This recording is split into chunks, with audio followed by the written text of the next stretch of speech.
Chicago, what are you doing? Plus, we got some draft prospects to talk about. All that and more on today's PHNX Suns Podcast.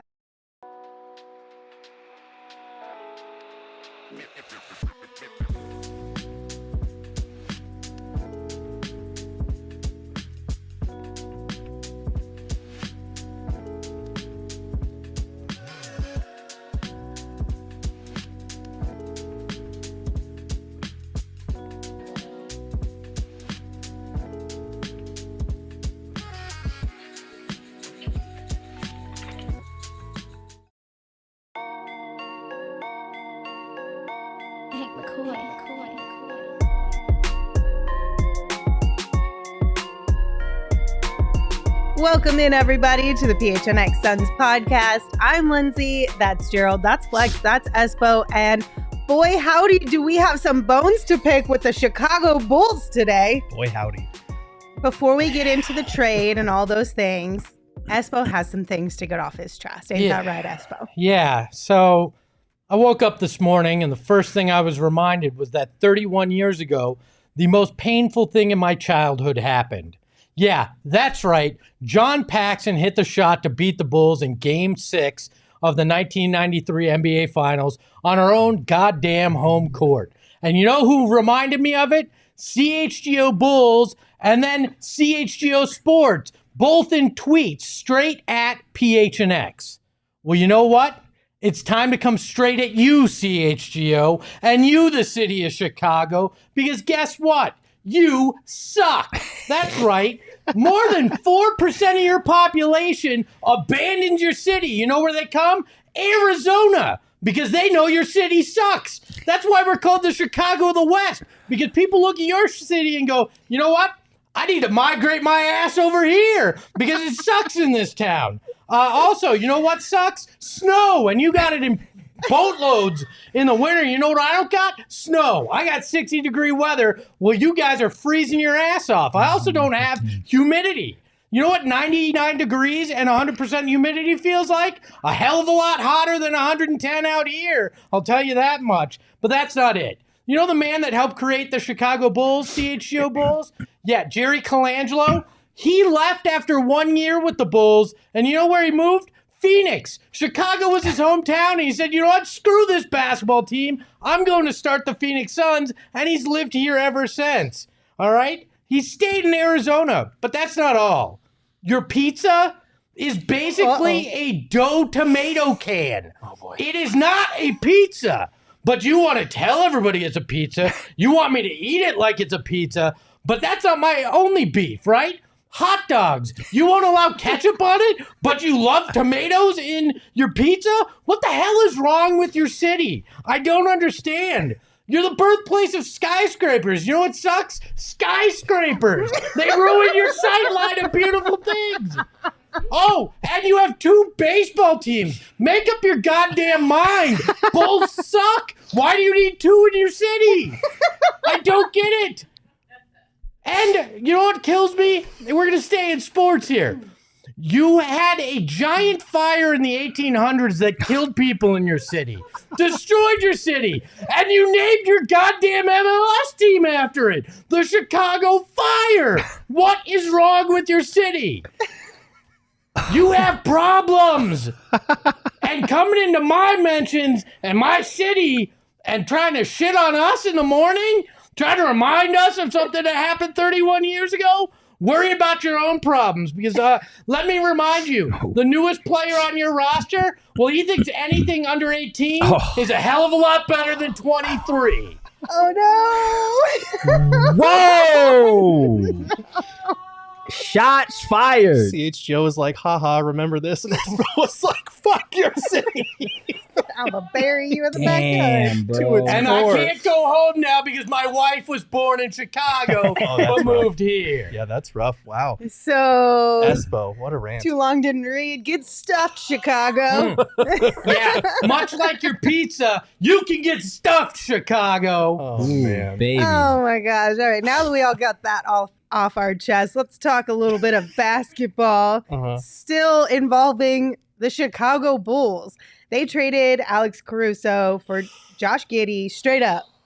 What the fuck? No picks. Straight up. I genuinely don't know what the Bulls are doing, man. No. Like, even if you're high on Giddey, this is piss poor asset management because Giddey's value is so incredibly low. He couldn't play on the court in the playoffs for the Thunder.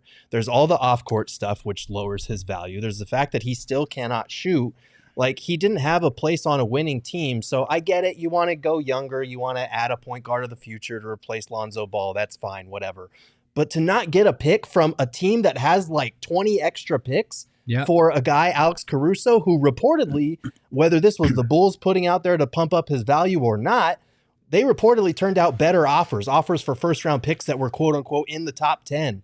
And they couldn't get a single first-rounder from Sam Presti and the Thunder who have more picks than God. Like, even if you're high on Giddey, that is a terrible, terrible deal.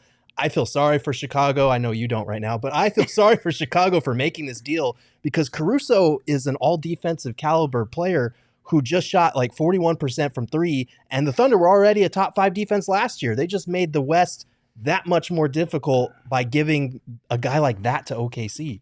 Yeah, this one blew my mind. But there's something good that came out of this. The fact that people can look at this and realize that it just takes one dumb team to do something stupid, and your back, if your back was against the wall, you're in the clear. The Phoenix Suns, people keep saying the Phoenix Suns can't do anything. They get what? The Bulls just showed you that, you can do something stupid. A GM can do something stupid and help a team get out of a pinch. So that's number one. Number two, Sam Presti, I'm talking to you, man. You're the fucking greatest general manager in the history of national basketball. Does he have like dirt on everybody? He's got to. That's crazy. I mean, the guy, Gerald just nailed it. I think he has like 162 picks. Nuts. Didn't have to give up any for an all-NBA defender that had, I mean, by my account, 3 times the value of the guy going out. I don't get it, but Sam Presti, man, you're a hell of a GM, buddy. I don't know what you drinking and what you eat for breakfast, but come out this way and show us. Tell us the regimen. Yeah, give us the recipe, because this guy's, wow. Look, this is going to surprise all of you, but I'm going to defend the Bulls here because wow. anytime you can pick up a player who has pull 180 like hold that. Hold on, just wait. Anytime you can pick up a player who has one more investigation in the last year than you have playoff wins in the last 2, you got to do it, right? There it is. I mean, look at this. OKC, brilliant move here, right? I get it. Alex Caruso is on an expiring deal, right? So you have to re-sign him for it to make sense for the future, but you got a chance. You saw Josh Giddey. You knew what you had. You didn't like it. It was pretty obvious in the playoffs he wasn't going to be a big part of what you're doing. Now your team got that much better in the backcourt and defensively with Alex Caruso for a team that was already pretty damn good in the backcourt and pretty damn good defensively. This is a hell of a move that scares me as a Western Conference fan, because now OKC got better in the present, and if they re-sign him, got better in the future. Well, they're going to re-sign him. I don't think they make this trade. Yeah, I think Woj did report they're looking to sign him after his deal. I think he'll be eligible 6 months from whenever the trade goes through. So it'll probably be a 4-year, $80 million deal, which is significant. But they have a ton of cap space, and they're already a good young team. Like, that doesn't really matter to them. And in a couple of years, $20 million is probably going to be the going rate for a quality role player. So, I mean, good luck trying to score on Alex Caruso and Lou Dort. Like, that's brutal. With Chet Holmgren on the back line. Sheesh. Good Lord. Voida in the chat said we got to try to sell the Bulls Nasir Little. I think I did have a Bulls Nasir Little trade a couple weeks ago. I think we should call the Bulls. But yeah, we should probably call the Bulls right now. If they're taking young players. What you doing? Man. Hey, Torrey Craig. Oh, can I interest you? Never mind. Well, he could be. He's got the player option. Could opt in. My goodness. Can we interest you in Nasir Little for that Torrey Craig that just opted in? Mark did send us a super chat. Thank you, Mark. They said OKC now doesn't have a, quote, true point guard. So I expect this fan base to think that'll be their fatal flaw, like it is with the Suns. Yeah, you hit the nail on the head there, Mark, but don't speak it too loud. Yeah, I'd hate to have Shai Gilgeous-Alexander as my point guard. R.I.P. All right. Now that we got that out of the way, we did get a little bit of maybe some Suns news, or at least some rumors, speculation. Honestly, it feels like a no-brainer at this point, but whatever. We'll talk about it. So the Athletics' Kelly Iko wrote, quote, free agent Eric Gordon is 50-50 on a return to Phoenix, according to a source close to the veteran guard, but is also interested in a Rockets reunion. I don't think this one really surprises me, to be honest with you. Of all four guys who have player options this year, Eric Gordon being the most questionable doesn't surprise me at all. No, I think he was pretty vocal early in the year about the way that he felt their offense needed to be operating at a higher level, about the ball needing to spread more. And, you know, he did bring up that he had only gotten a couple of shots in a few games there, but he was kind of right. Like, the offense wasn't clicking the way it needed to be. So I think he was very excited when he first agreed to sign with the Suns. We got to talk to him in Summer League at Vegas, and I don't think this year planned out the way he or a lot of us expected it would. So it's not entirely surprising. I mean, it's going to be a vet minimum anywhere else as well. So it's not like he's losing or making a ton of money by doing this, but maybe not he just ideal. Feels like he's in a better spot. Well, it's not ideal if you can improve on that spot, but a lot of people were hard on EG, and I felt like for a vet minimum, he came in, he knocked down threes, he spread the floor, he did what you needed him to. He just, you know, he had injury problems, and honestly, he probably had to play too large of a role compared to what you would want out of a guy. That's how I feel. Like sometimes, like I know EG pissed us off a lot this season. There were a lot of ups and downs, but I feel like he was asked to do more than probably we should have asked him to do in a vet min role. And I feel like for what he gave us for what we were giving him. Yeah, EG was all right. He was pretty neutral for me this year. Yeah. I mean, he had good moments and he had really bad moments. And I think the bad moments were because he was not doing what he was brought here to do. I think the bad moments were, hey, man, you were here to shoot the ball. Don't put the ball on the ground. Don't try to go to the rack. Don't try to get the free throw that line. part was frustrating. Right? So I think that was my disconnect with him. But I will say EG he's still a vet minimum guy. He can still make some money. So if EG's sitting around and he's saying, you know, the worst thing you can do as a basketball player is be somewhere where you're not 100% sure they want you to be there, right?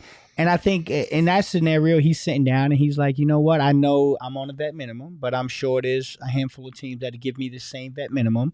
Can I kind of scour the market a little bit and see if there's a better fit for me, as opposed to just coming back to come back, not knowing with a new coaching staff, with Coach Bud, how's he going to be used, a whole new team that's going to be put together as far as vet minimums and stuff like that. So I'm not surprised by this, and this does feel like he's going to opt out. To me, this feels like he's going to see, like he said he was interested in a Houston reunion. I wouldn't be shocked there. Yeah, I was 50-50 on Eric Gordon coming into this, but if you want to go somewhere else, go somewhere else. This team needs people that want to be here, that want to succeed in Phoenix, that want to take the bench role seriously on that vet minimum and either prove themselves or win a title at the twilight of the end of their career. They don't want a guy that's talking about what shots he's getting or those kind of things as an eighth man, in those kind of situations. It's making poor basketball decisions on whether to shoot or whether to drive. If he leaves, I'm glad I'll never have to see one of those jump hesitation pass things that he would do, or driving the hoop and throwing it into the bottom of the rim. I'm good without having to see that anymore. I will say, though, as much as people, like, I genuinely am surprised about the kind of concern over him driving. That was something that he was doing the last few years. It's something we talked about when he came in, the bully ball drives that he does. He did it in Team Bahamas right before he came to the Suns.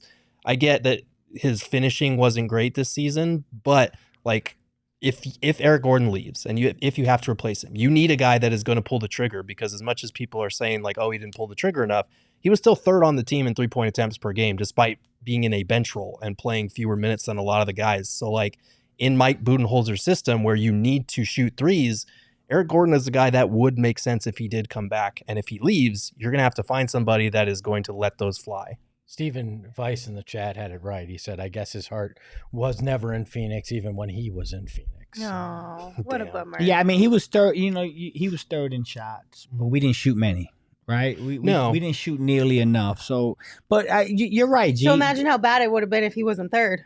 Yeah. We would have been crying every night. Not just Yeah. every other night. Or imagine how much better it would have been if he didn't try to drive so much and took more. No, I mean, you can listen. But that's part we of can his split game, hairs. though. Like- that is part of his game, G, and I get it. I just don't think it's a strength anymore. I No. think back in the day when EG used to do that, it was different. But yeah, I just again, EG's a good enough player that if he comes back, I'm not going to be mad. Ted makes a good point though. D. Lee taking EG's minutes. I think Possible. we forget Derek or Damian Lee. Damian Lee was a hell of a 3-point shooter. Yes. The previous season, and if he comes in and even is close to what he was, he could play that role and play it with a different demeanor. Is that fair enough to say? So Yeah. You hope he's healthy. Obviously, that's the biggest thing after missing a year. But if he can get back to that, then absolutely. Yeah. We did get a super chat from Psycho Blue. Thank you, Psycho Blue. They said, Basketball Cthulhu heard Gambo reap Eubanks' tenure. Whatever will we do without the biggest face of the past 5 months? So Noah Suns followed that up and said, Gambo said on the radio that Eubanks is not coming back either. Does that surprise you guys if that's the case? It doesn't surprise me at all. No, I mean, there was a clear disconnect in terms of what he was able to do even last year in Portland versus this year in Phoenix. Like, they just never got that chemistry down. He never materialized as this hustling fan favorite, dunking on everyone type of role player. So it would probably make sense if he went elsewhere for both sides, honestly. But we'll see. I think the thing is that we're talking about vet minimum guys.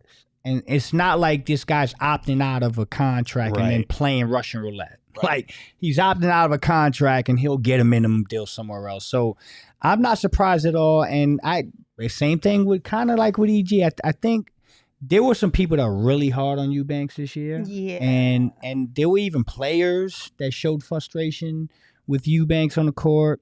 And as a basketball player, when you look at the totality of it, you're like, where do I fit in with this new coaching staff? Where do I fit in?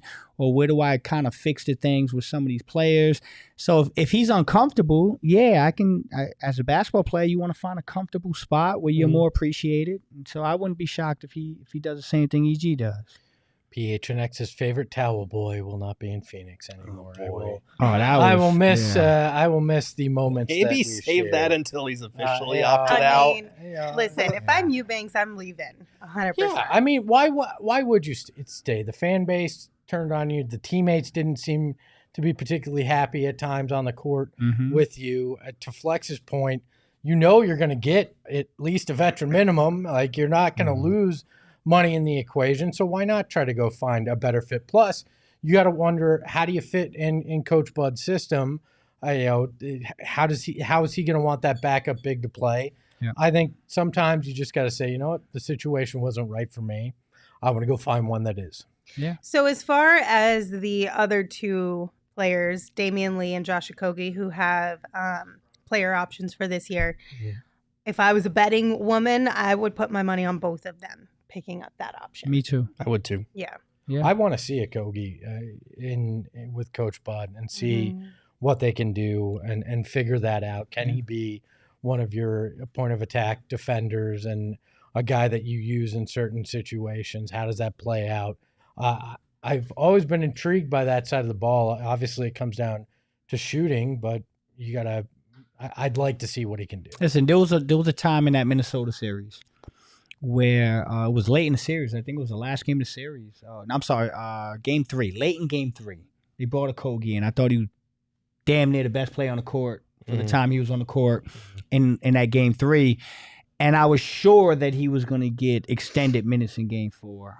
And so it shows you how you can turn on a play in the regular season, but when things get down and dirty, Okogie brings things to the table that there aren't too many people in that locker room that can do that. So I would love Josh to come back. I think Coach Bud can get the best out of him. And the secret weapon's Damian Lee for me.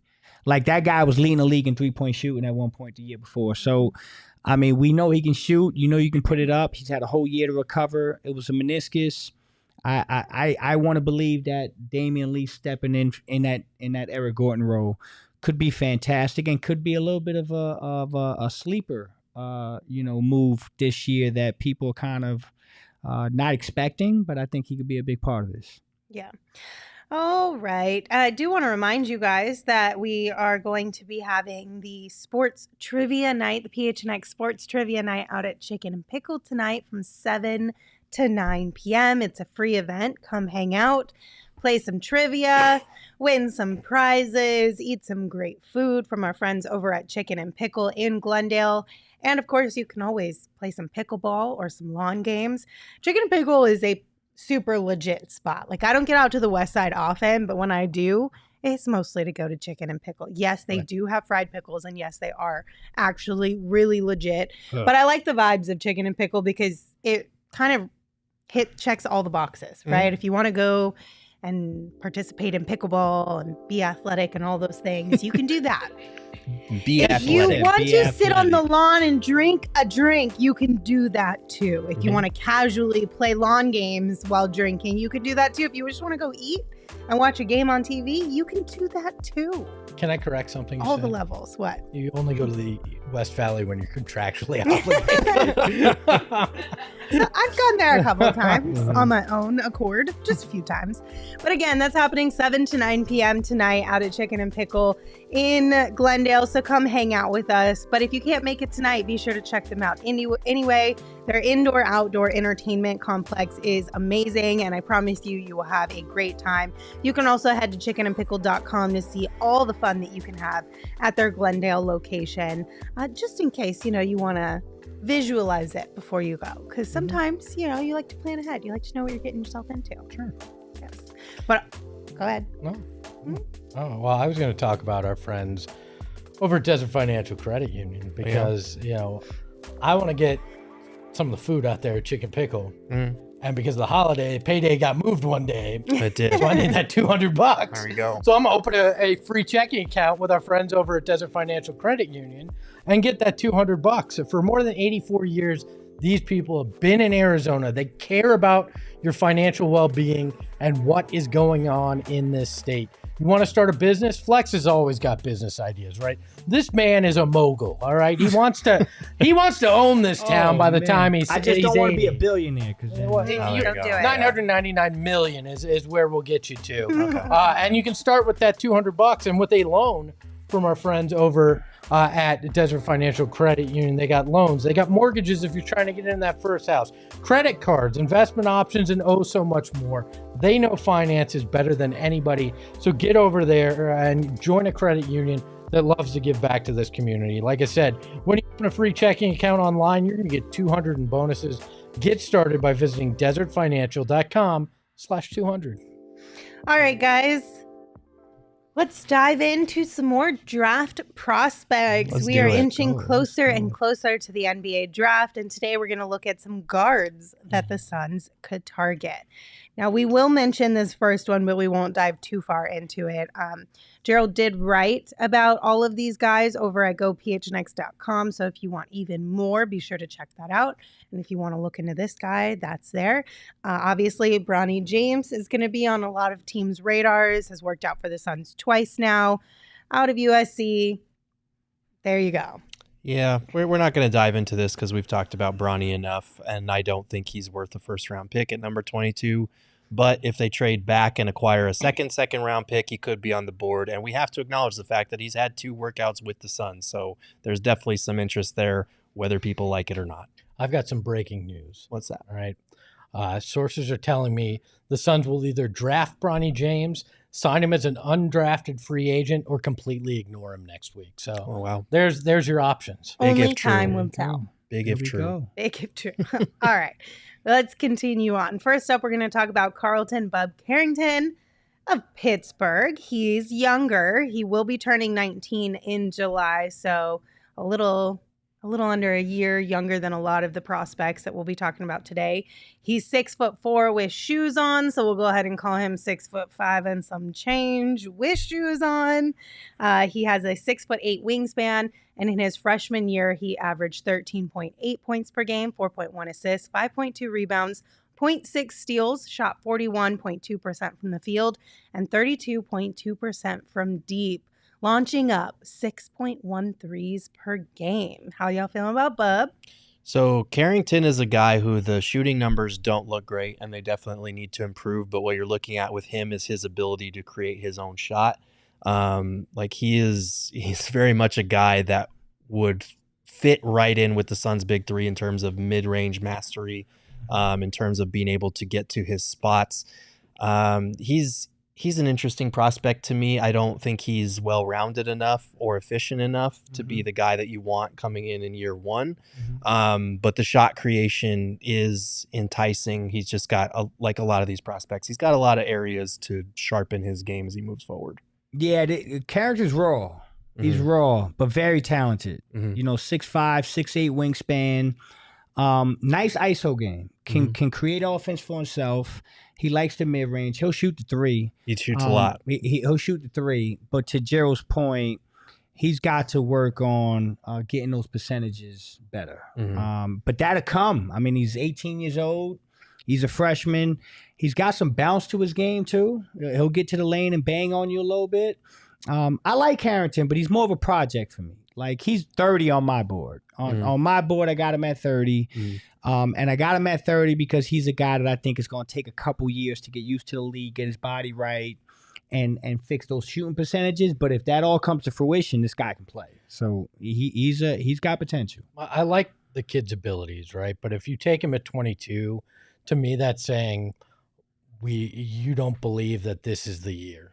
Because he's not going to be an impact guy on this year by all accounts, especially in the way that you need. So that makes me wonder. Now, if you trade back and you get a couple picks and he's the second of those picks or the first, but the second guy you take is a guy that can have an impact now, maybe I'm a little bit more intrigued. But if you take him at 22, I'm wondering what you're really looking at when it comes to this season and how you feel, especially after all the talk of we don't care about draft picks. It's not, that's not what we're trying to do. We're looking for guys to help now. A guy that's, 2-3 years away sends a weird signal. Yeah, he doesn't really address what you need if you are looking to draft a guy to come in and be your backup point guard. He does have like playmaking chops. He's getting better in that regard. He's got some good pick and roll navigation type stuff. But the thing is, like, he is a guy that is going to get to his own spots and take his own shots. 75% of his baskets were unassisted last year, which is a crazy number for a college player. And again, the percentages need to go up. Defensively, he needs to continue to improve. He's just not really going to come in and be, the lead ball handler playmaker that you need right away from year one.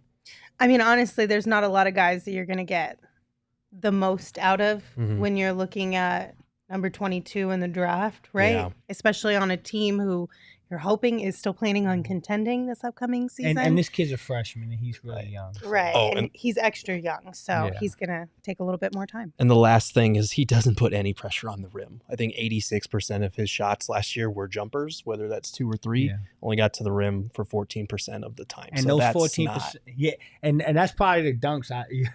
Right, in transition and stuff. Yeah. All right, next up, we're going to talk about Jacoby Walter out of Baylor. Ooh, baby. 19 years old, but a normal 19, not a young 19. 6'5" with a 6'10" wingspan. He averaged 14.5 points per game, 1.4 assists, 4.4 rebounds, 1.1 steals, and shot 37.6% from the field and 34.1% from deep. And apparently got kicked in the smooth sack summer before this picture. What? He's fired up. That looked like there's a fine line between pain and celebration. That's competitive fire. Dunked on somebody. What are you talking about? Yeah, that's probably what he did. So Walter, he's a guy that might be available. It looks like mostly his draft range is probably in the teens, early 20s. So he'll probably be gone by the time the Suns are on the board. And he's more of a combo guard than like an actual point guard. There is some value to having a guy who could play either position. He's 6'4". He's got a pretty well-rounded game, but the one thing is, like, people are going to look at only 1.4 assists per game. That's mostly due to the role that he was in at Baylor. They had a lot of backcourt depth, and they needed him to be a leading scorer. This is a guy that likes to shoot. He will get shots up. The percentages definitely need work, as you can tell from the screen, but he is a movement shooter. He'll fly off screens. He'll hit defenders with pull-up triples. He'll get the ball off of handoffs. He's good at freeing himself up in that way. So the shooting projects to be something at the next level. Whether it's there in year one, that's debatable. I love Jacoby. Listen, this is a guy that was a top 15 guy coming out of high school, All-American out of Texas. 6'5", good body, 6'10" wingspan. He can shoot. This kid mechanically, his shot's beautiful. Great shot. He gets them up in spades. He gets to his spots. He's strong as hell. You know, he plays Seton Hall this year, and one of my guys, Shaheen Holloway, head coach at Seton Hall, you know, got a little bit of intel on that. And I mean, he's just a piece of work to deal with. Jacoby can play, man. I got him 16th on my board. I think he's a fringe lottery guy. I do think that come draft night, this kid might sneak into the lottery. He's just a good basketball player, man. He's one of these guys. Yeah, I look at this kid and I'm like, this is like a Contavious Caldwell Pope type dude. You know, he's cut from the same cloth. Really can shoot it, man. But like Gerald said, he's not. I don't know that he's a point guard. Yeah, I think his ideal position is the 2-guard spot. He can play point guard in a pinch, but I think he's built to be a 2-guard. And I think he'll have some great success in the league long term because he's really young. But again, I don't know if the Suns want to be dealing with 19-year-olds. So you mentioned the 6'10" wingspan. How do you feel? Obviously, that could lead to potential to be a really good defender. How do you feel his defense will Love it. Yeah, he's physical as hell. Like he's strong. He's got all the attributes body-wise to be terrific offensively and really dangerous defensively. But he's got some work to do. He's still a young kid who's learning defensive principles, learning how to play help defense versus man defense and certain things like that. So the 6'10" wingspan, though, is hard to ignore. You know, as soon as I see that, I'm like, okay, get that guy in my building. I'll teach him how to do everything else. He's a long-armed 3-and-D potential wing at the 2 spot. The Contavious Caldwell Pope comparison matches up there. He's got good awareness off the ball. He'll jump passing lanes pretty well. But, yeah, I think defensively the biggest thing for him is he's not laterally quick in terms of shifting his hips. Yeah. And so that has left him prone to getting blown by off the dribble sometimes. And at the NBA level, that might happen a lot more. So it's something he'll need to improve. See, this is what I struggle with all this, though. You look at this kid and you understand what he could be and how much potential he has, but the Suns aren't in a place to deal in potential. So you're sitting with 22 and you're like, yeah, I would love to see a kid like this that could potentially grow into something in the future, but you've put your chips at the center of the table. You're all in. So how can you justify taking a guy that's going to take time to actually bear fruit for you at 22? And that's why I sit here and I'm like, you either have to trade up for a sure thing or trade out of the draft is the way I'm feeling, unless you have one of your core guys that you know can come in and help you now at 22, because drafting on potential isn't going to help get you where you need to go. And if you had cap space, it's a different conversation because you can fill holes in free agency. You don't. Second apron makes trades next to impossible. I mean, this is one way that you're going to have to use to improve yourself. I get what you're saying 100%, but if there is not a better move where you can trade out of the draft to acquire a player who helps you now, I don't think it's a terrible option to invest a little bit in your future. Yeah, well, you did just commit to a G League team, right? You have a bunch of guys on this squad who are probably invaluable to a young guy's growth and development. Like, if you can't find a better option to help bolster the roster to help you now, investing in your future is not the worst thing you could do. Well, I'm not saying don't draft a guy, but you have to draft a guy that can play some this year, that isn't just a potential project guy. I think you should. I don't know if you have to. Okay. Like, I think it would greatly benefit you. But if there's a guy that you like, even if he's going to take 2 to 3 years, like the one thing that we keep talking about with the Suns is that, like, it's Devin, but in 2026, it's going to be Devin Booker and what? It's going to be, that's not, you need young players that can still be growing with a guy when he's 28, 29. So The question is, get can your they point. be good by that? I get your point. That should be a priority, getting a rookie who can contribute right away, but it's not the end all be all either. If this kid is on the board at 22, they better take him. He's that good. Right. He won't. He probably won't be if there. he is. But if he is there, he's the guy worth. It's a no-brainer. But isn't that when you look at it and you go, okay, this guy's falling down the board. There are people that highly value him because of the potential. This is when I can leverage that pick to trade and get something more out of it. More picks, like move a couple spots back, and those those kind of things. You could do that, or you could just take the best talented player you think and then worry about that later. Let it shake out later. For the Suns, I think it depends on who is left that you like on your draft board. If you don't like Jacoby and he falls that far. It depends on how far back you're trading, what extra pick you're getting. It's not the worst thing to have a nice up-and-coming, young, talented, potential player that even if he can't play for the Suns, is valued around the league. Like, look at, like, again, I know we're in the second apron. I know there's other things to think about. But, like, we took Tamani Camara in the second round. He went out and played in the Summer League and became a focal point of that deal that we made, right? Portland said we wouldn't have done it without Tamani.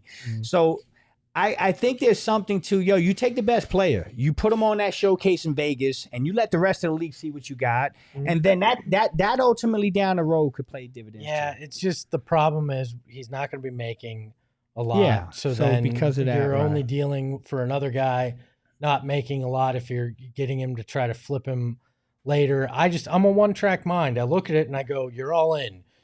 You want to win a title now, and you've gone into this entire strategy. So why would you waver from it if you could add a piece? Because we've seen what vet minimums can do, and how much of a crapshoot that is. Like, you have very few options that you can go out and try to actually accomplish anything. It's like you go to Vegas, you got one chip left, and you're like, well, am I going to try to go big and try to hit, or am I just going to go play it safe a little bit and go, oh, well, I had 25 cents to I have 50 cents now.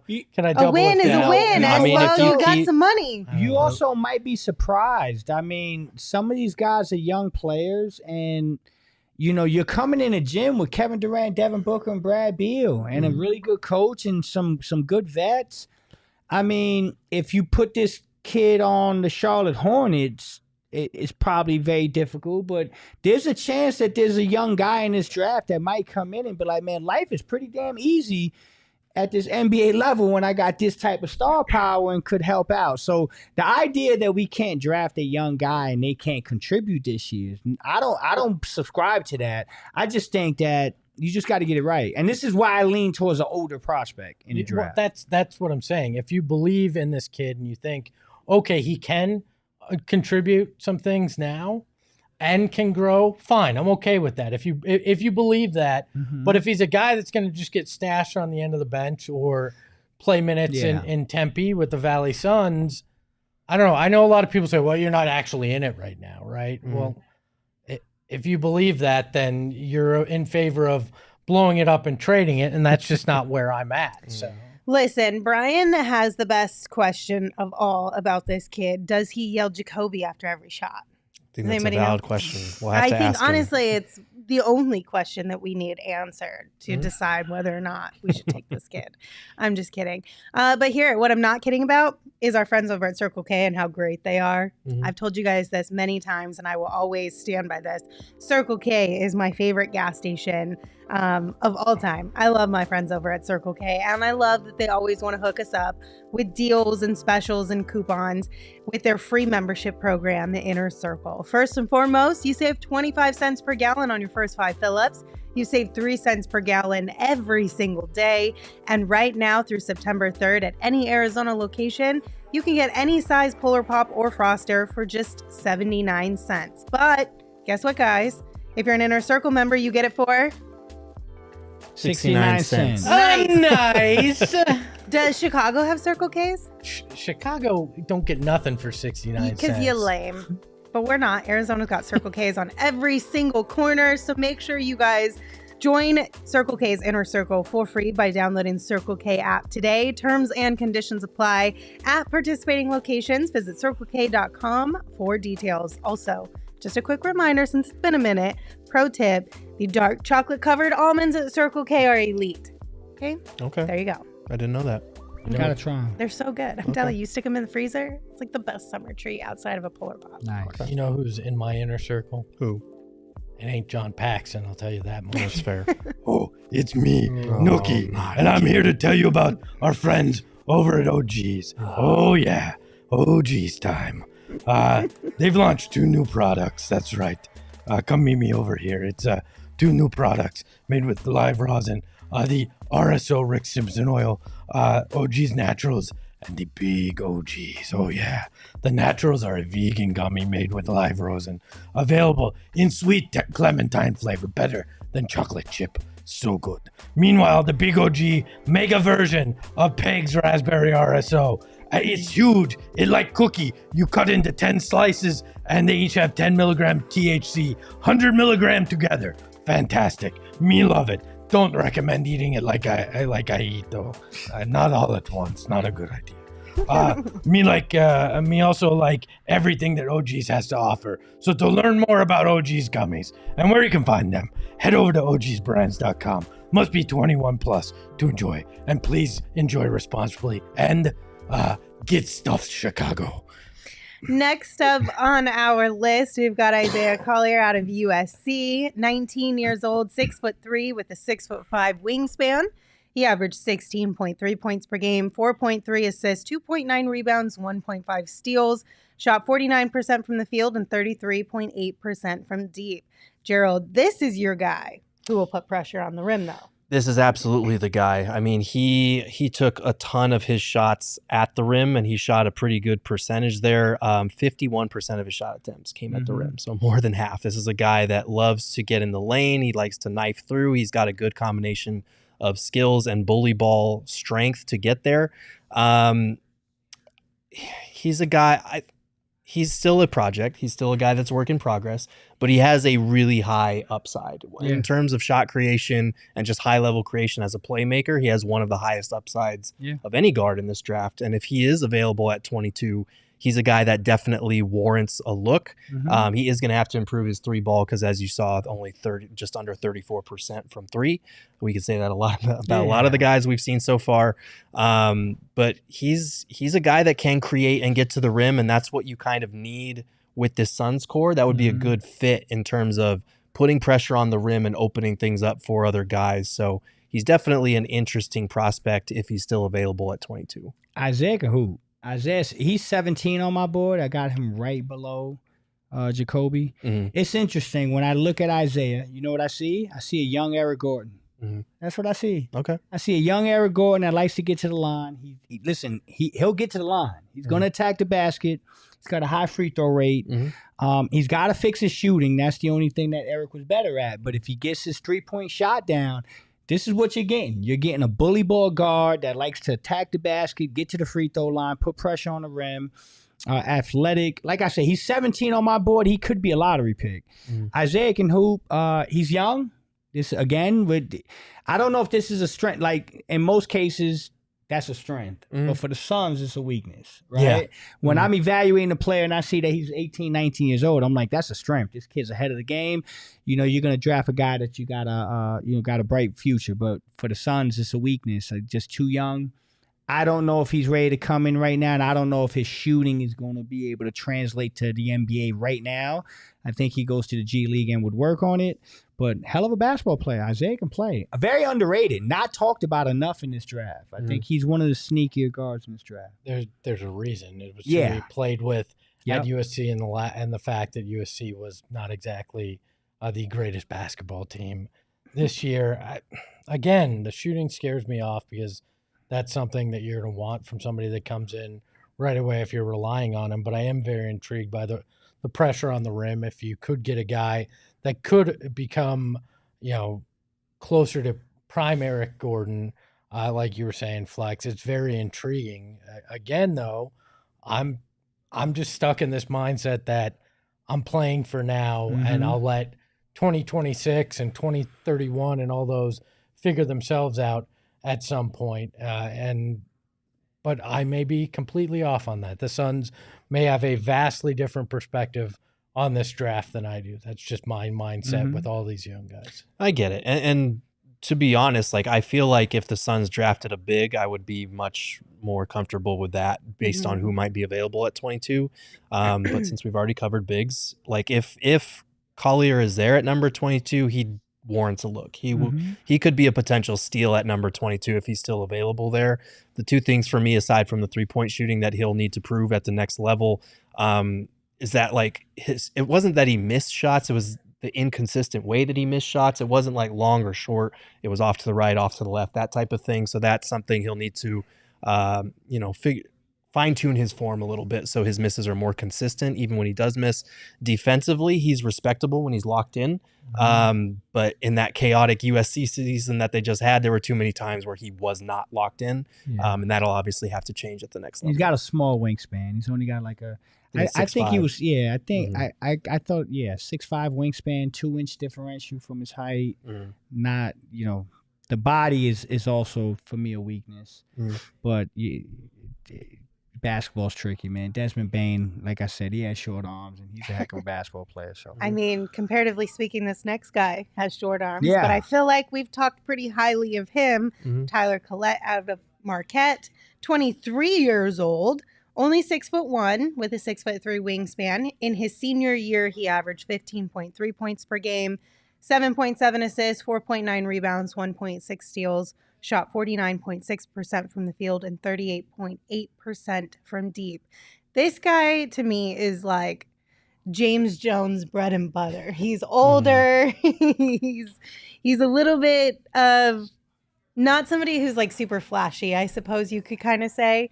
And like you said, a little bit undersized there, but I think James Jones would see some value in the potential of him. Yeah, I mean, not flashy, but the passing can be very flashy. He's the best playmaker, I think, that the Suns could hope to find at this point in the draft in terms of pick and roll, floor general. Like, if you're on the Suns want a point guard train still, this is the guy that you would want them to draft. I know he's a little undersized. The wingspan is not great. And he's older. He's 23 years old. But we've been sitting up here this whole time saying you need someone who can contribute from year one. Kolek is one of the most NBA-ready point guards in this draft. He could come in and be your backup point guard right away. He shot really efficiently as well. I just think the playmaking is something that should put him in strong consideration. If he's still here, we know that he worked out with the Suns. He's got great court vision.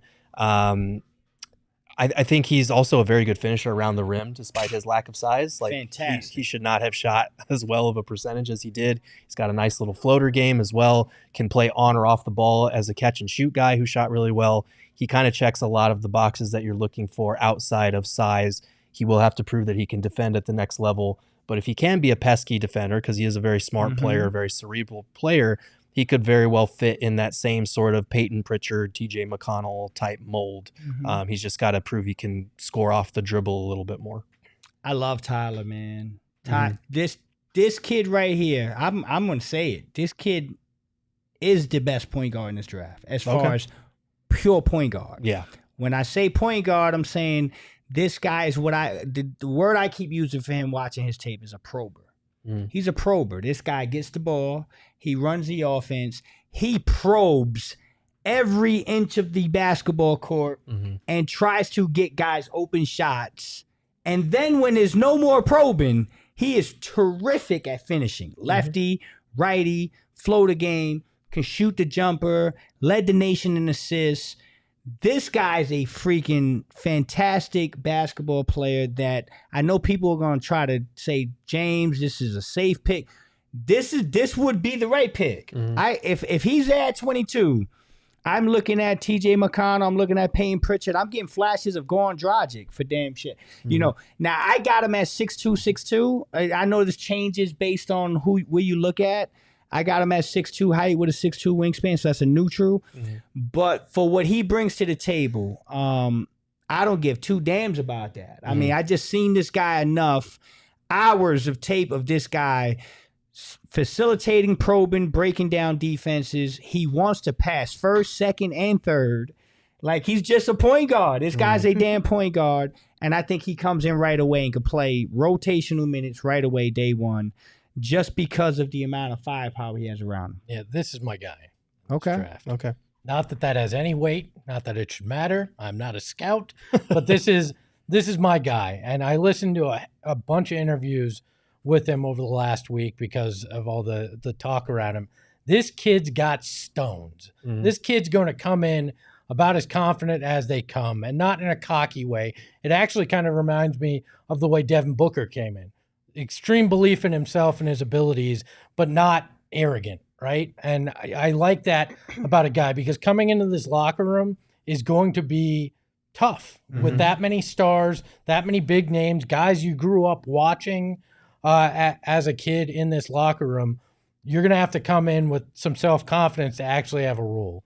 I think he can. I think his passing is elite, and I would think that he could come in along with a veteran backup point guard and find a way to be a part of this rotation and be something that's good now and could be even greater later down the road. And that's what intrigues me. I know his ceiling may not be as high as some of these other guys we talked about, but his floor is not as low potentially as some of these other guys. You know that you're going to at least get a quality backup point guard is what you feel with this kid. And then could wind up being a guy that takes that step and it becomes a quality starting point guard if he can become that pesky defender. At worst, you've got a guy that can really help your rotation. It also feels like with Tyler, too, he's the most likely to potentially be available at 22 if the Suns remain where they are with that pick. Because on your board, you were talking a lot of the guys we talked about prior to him going far earlier. I got him exactly 22. And it's not, it has nothing to do with the Suns. When I had my board, just on my big board, he just happened to be 22, and that's the pick the Suns got. So they be getting good value. That's where he should go. In my opinion. Let me be clear. I wasn't saying the player is Devin Booker. I was saying the mindset of coming in. I don't want anybody to confuse that in any way. Just the mindset of I'm good, I know it, and I'm going to come in and show you just how good I can be. Yeah. Espo, if the Suns do drop this guy, Brian already created a thing for you. Said you can rebrand for the Kolek Collective. It's going to be the Collect Callers. Oh, the Collect Callers. Okay. Okay. You know. I'm so glad you. No, I was just gonna say, like, the leadership thing is something that stood out to a lot of draft evaluators. And also we should note, like, his agent is Mark Bartelstein, who is obviously related to Josh Bartelstein. So there is that connection there as well. They're related. All right, so I'm going to say a name, and I don't want y'all to go crazy because I'm not saying this guy is that guy. I'm saying the situation fits, okay? There was not too long ago a 6'2" guard in a pretty good college that was undersized, and people didn't think he was, that good of an NBA prospect, and he went 30th in the draft. He happened to be a lefty, scored his ass off, and he was an MVP candidate this year. Okay, who am I talking about? Jalen Brunson. That's right. I'm talking about Jalen Brunson. I remember that draft vividly. I remember watching, I told you Jay Wright's my favorite coach in college basketball. I watched all of Villanova basketball games, and I'm watching Jalen Brunson, and I'm sitting here like, how the hell is this guy going 30th in this draft? And I never once will get here and say that I thought Jalen would become what he became. But I knew damn well that there was a team that's going to get a good player. And this is like, Tyler reminds me a little bit of that. I'm not saying he's Jalen Brunson. I'm saying the circumstances of it is this guy showed you at a collegiate level he can be really damn good and do some really good things. And we're not talking about a 5'10" guard. We're talking about a 6'2.5" guard that can score, shoot, pass, do all the things you want. I'm very intrigued by this kid, and I think if it's not us, someone's going to grab him. In a couple years, we'll be like, damn, how the hell did Tyler Kolek slip through? Two things. I love him because he went to school in Milwaukee, and Chicago hates Milwaukee. So enjoy that. Also, can I defend something here? What? This comes up during draft and free agency. It's the T-Rex arms. Why do we hate on the T-Rex so damn much, right? He was the king of dinosaurs, right? They all feared the T-Rex. He was the star of one of the biggest blockbusters in Hollywood history in Jurassic Park. Hell, the logo is the T-Rex. Why do we give such hate to the T-Rex during draft time? I think the T-Rex is tough, but Because he we're ain't no playing megalodon. basketball. I think if you have T-Rex arms, they better belong to a T-Rex. You can't have Facts. T-Rex arms and not be a T-Rex. I You think can't be that's a the human issue. with a T-Rex Why arm. not? If you're tenacious like that T-Rex, you What are get gonna- shit done. What are you going to do with your little You tenacious get ass arms? shit done. Yeah, they either have to be attached to an actual T-Rex or a chicken. Chicken. Those are your two options. Have you seen the chickens with the T-Rex arms? They're I so have. freaking I cute. have. Look at That's it. That's all you can do. It's just those two. T-Rex is my sleeper draft pick coming up next week, all right? On my big board, T-Rex is moving up the charts. I like the measurables somewhat with the arms. Take a T-Rex if you got the opportunity. It's no megalodon, but whatever. He ain't no megalodon. No, you're right, G. Thank you. Oh my gosh. And with that, we will say goodbye. As a reminder, if you want to dive deeper into any of these guys, Gerald did put an article out at gophnx.com, so make sure you check it out. And while you're over there, you can always click on the Die Hard tab to learn more about all the perks of becoming a PHNX Die Hard. I'll tell you a few of them. 1, you get access to the Discord. 2, you get a free shirt or hat of your choice upon signing up, and a whole bunch of other amazing things. So like I said, gophnx.com for all of the details. Until we see you tomorrow, be sure to hit that thumbs up button. Make sure you rate, review, and subscribe. And of course, give the show a follow on social at PHNX_Suns. You can also follow me at Lindsay Smith AZ. You can follow Gerald at Gerald Bourget. You can follow Flex at Flex from Jersey. And you can follow Espo at Espo. Espo, take us home. Does anybody have an extra couch I can sleep on? Because the missus is from Chicago. Half her family is still out there. I might be in some trouble. Ahoy, hoy. We all silly like the mayor.